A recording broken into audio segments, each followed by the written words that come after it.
Kemi shkarkuar disa foto dhe këto foto i kemi vendosur brenda një folderi dhe kemi vendosur në PowerPoint të prezantojmë një farë albumi. Shikoni pak efektet se si janë vendosur, pra dhe duhet që ne ta ndërtojmë vetë këtë gjë. Pra fotot ju mund të shkarkohen në sajte të ndryshme dhe mund të vendosen në një folder dhe më pas të importoni ato në PowerPoint. Pra ky është prezantimi që ne do shikojmë.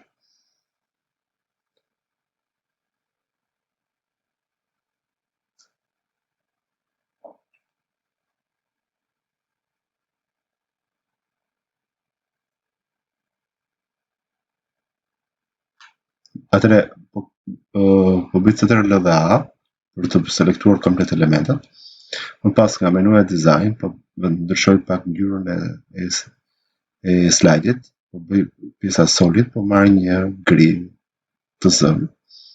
Shikoni, ndërkohë mundem të ndryshoj atë, po marr një gri pak më të hapur. Edhe pjesa e kovës ti mund të marrësh çfarë lloj ngjyre që mund ta përshtatësh vetë. Pra keni vetë në po i largoj të X-i, të gjitha fotot do duhet të keni shkarkuar më përpara, po zgjedh this device dhe fotot i kam lënë në download brenda një folderi me emrin Albania One. Nëse ti selekton njërin prej tyre dhe bën CTRL dhe A, ti ke mundësi që të selektosh të gjitha. Bën insert, automatikisht ato vijnë, po vijnë me formata të ndryshme. Detyra jote është që ti ndryshosh këto, atëherë të pjesa crop, pra në krah të djathtë, ti mund ta vendosësh një numër, për shembull vendos numrin 4 inch, dhe gjerësia e tyre është të gjitha fotove do shkojë 4. Megjithëse këto foto do duhet që ti vendosë dhe ti përshtatësh çik, po bëj pak zoom inin, pra po zvogëloj pak si shumë atë, ndërkohë dhe pjesën e slide-it po e ngushtoj, më vonë e përshtas. Dhe të gjitha këto foto po i largoj pak ka pjesa e gri, pjesa e slide-it. Thjesht po i largoj pak. Tani po i marr me drag dhe po i vendos. Shikoni, ruani pak edhe distancën e tyre, por dhe mundoni të bëni edhe pak qëndërzimin. Të gjitha fotot po i përshtas në këtë formë. Tani, në momentin kur ti vendos këtë dhe nuk e vend më, mund të selektosh ato. Pra për të selektuar, kap një pikë fillestare dhe bëje me tërheqje, por le të japim pak rrugë asaj, po e vendos pak sipër dhe po i selektoj. Për të selektuar thjesht pra kap pikën fillestare dhe mbaje të majtën shtypur. Thjesht po i largoj pak në të majtë. Çdo foto që është brenda pjesës gri, nëse ju do bëni slide show, ato duken. Pra po i marr tek e tek, po i çvendos.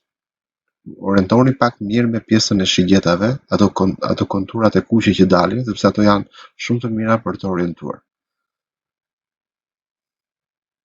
Marrim edhe foto të tjera. Gjithë problemi është që rritet del shumë i gjatë, si mund të veprojmë, për shembull në këtë rast. Për ta bërë këtë gjë, do veprojmë në këtë mënyrë. Mund ta selektoj prapë, shikoni, po vendos edhe foton tjetër, pra foton këtu. Shikoni pak tani se si, domethënë nuk mundem dot që këtë foton tjetër, sepse gjatësia është shumë e madhe e fotove, do thotë që nuk ka dot pikën fillestare të fundit. Atëherë selektoj thjesht një foto dhe në pikë në të majtë të gjitha elementet. Por shikoni që fotoja nuk duket ende, pra po largoj pak, domethënë që do duhet të spostosha pak më shumë në të djathtë. Përsëri klikoj dhe bëj select all për të selektuar të gjitha.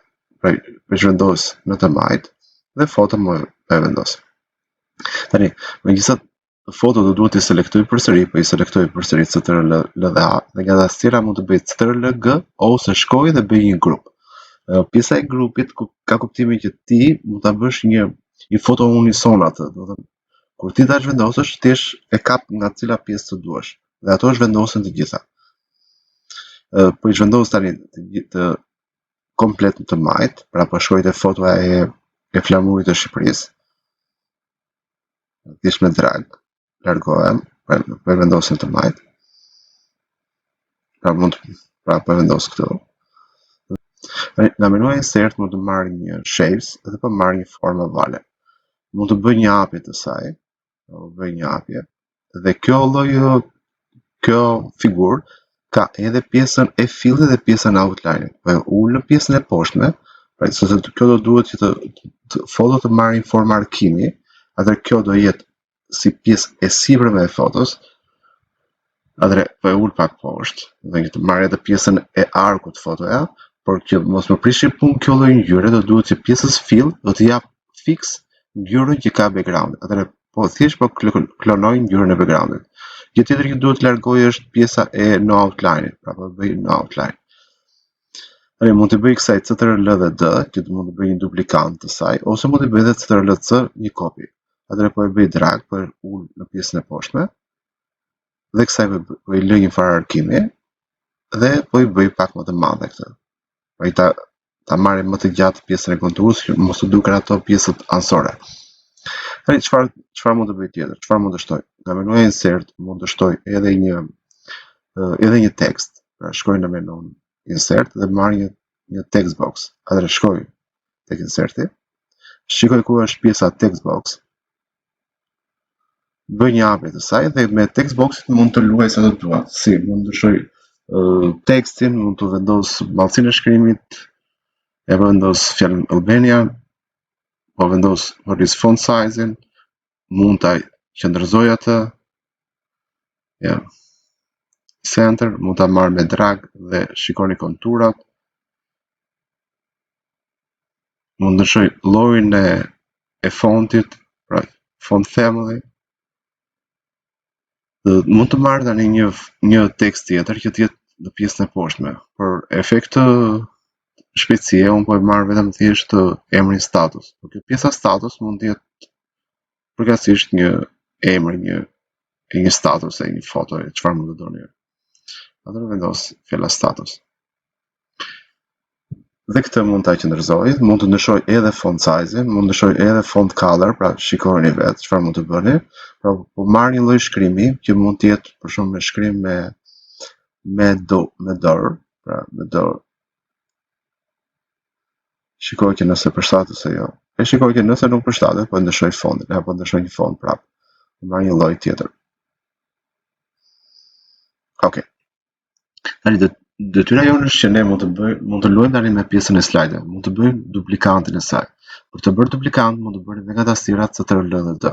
Në që ti bëhet duplikant, mund ta zhvendosësh atë foton dhe këtë gjë mund ta bëni deri në fund. Pra përdo slide, çfarë bëj? Bëj duplikant dhe spostohu në të majt.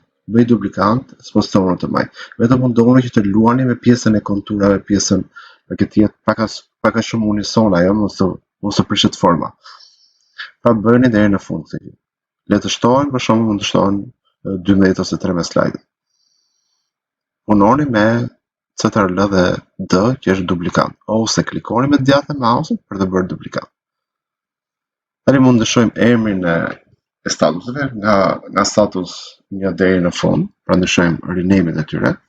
Ai status mund të jetë edhe fotoa, për shembull. Nëse jemi këtë ura e Goricës, mund ta vendosësh një thënie për të. Nëse jetë pjesa e thethit,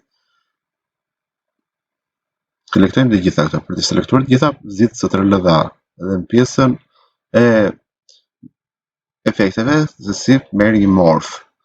Dhe tani do duhet për ta parë atë. Për ta parë atë thjesht ose shko te pjesa slideshow dhe mund të shtypësh ose FPS-ën ose shko në slideshow si menu dhe merr from beginner. Pra kjo është pamja, do duket.